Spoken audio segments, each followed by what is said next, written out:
You know, it's funny, but I can remember exactly where and when it was I first saw this story. Welcome to the Time Treadmill. I'm Ron, and these are my sweaty thoughts about Doctor Who.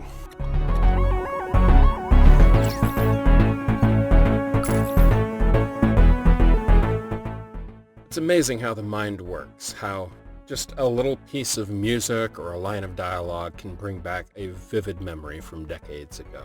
And in this case, there's a specific line of dialogue in part 3 of The Invisible Enemy that brought back a flood of memories for me of a particular spring in 1985. I would have been 17 years old. I was a junior in high school, just approaching summer vacation.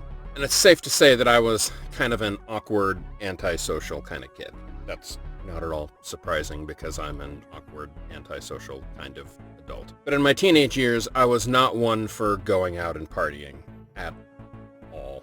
In all of my high school years, and frankly even into my college years, I can only think of maybe one or two actual parties that I went to.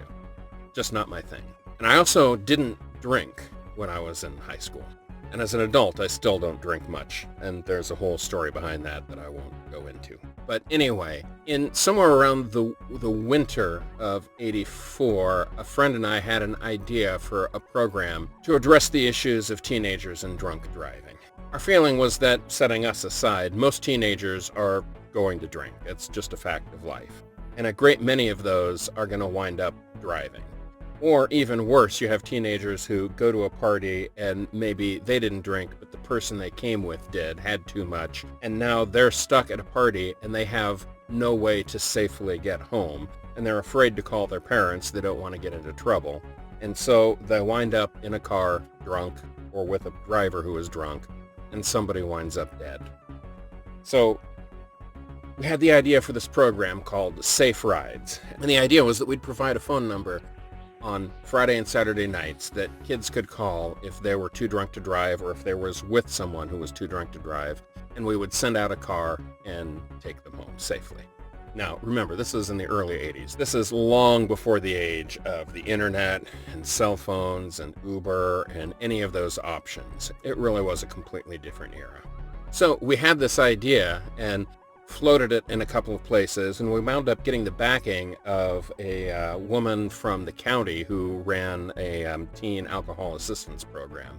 And she put us in touch with various people, and we got cash donations. We had the local phone company donate a phone number for us. We had a local fire department donate a radio set and walkie-talkies, long-range walkie-talkies, so that we could stay in communication with our drivers. We had a local hospital donate a space. They had a house off property from the hospital that was, I think, used for casual meetings and things, and they offered us that house, which had a TV and a living room and a place where we could go and relax. And so we were in business. And there we were on Friday and Saturday nights while all the other teenagers were out partying and having fun being teenagers. And me and a few other geeks were holed up in a hospital-owned house watching late-night TV. And one of the things we would watch, I swear this story has a point, one of the things we would watch is the local PBS station on Friday nights would show Doctor Who in the omnibus editions. So they would collect all of the episodes for a story and play them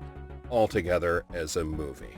And so there I was hanging out. It was about 1 o'clock in the morning. We were watching The Invisible Enemy, and I vividly remember it got to the beginning of part 3, and in that sequence, the Doctor and Leela, or actually clones of the Doctor and Leela, are miniaturized, injected into the Doctor's brain, and are hunting for the source of this mysterious virus that's spreading everywhere. And as the Doctor and Leela are first stepping through the neural tissue, a flash of light goes by, and Leela is stunned, taken aback. She says, "What was that?" And the Doctor shrugs and says, "Oh, just a passing thought." And we laughed so much at that stupid line.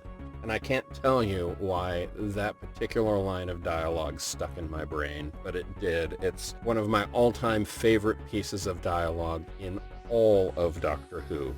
And I remember that night vividly. I can remember the room. I can remember the furniture. I can remember the other two people who were there. It was just a perfect night where all was right with the world.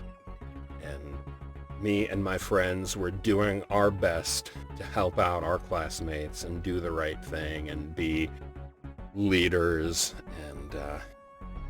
and follow the example of the doctor. And it's just a great memory from my childhood. That was 35 years ago, and it's stuck with me to this day. And that's what Doctor Who does for me. That's why I'm out here watching it every single day and doing this ridiculous project. And I don't know if you're enjoying watching me ramble on about these things, but in the midst of everything else that's going on in 2020, this couple of minutes every day in this booth rambling on about Doctor Who is frequently the high point of my day. So thank you for being here. Tomorrow I'm back on a streaming story, The Image of the Fendal, and I remember virtually nothing about it. So should be fun. I'll see you tomorrow.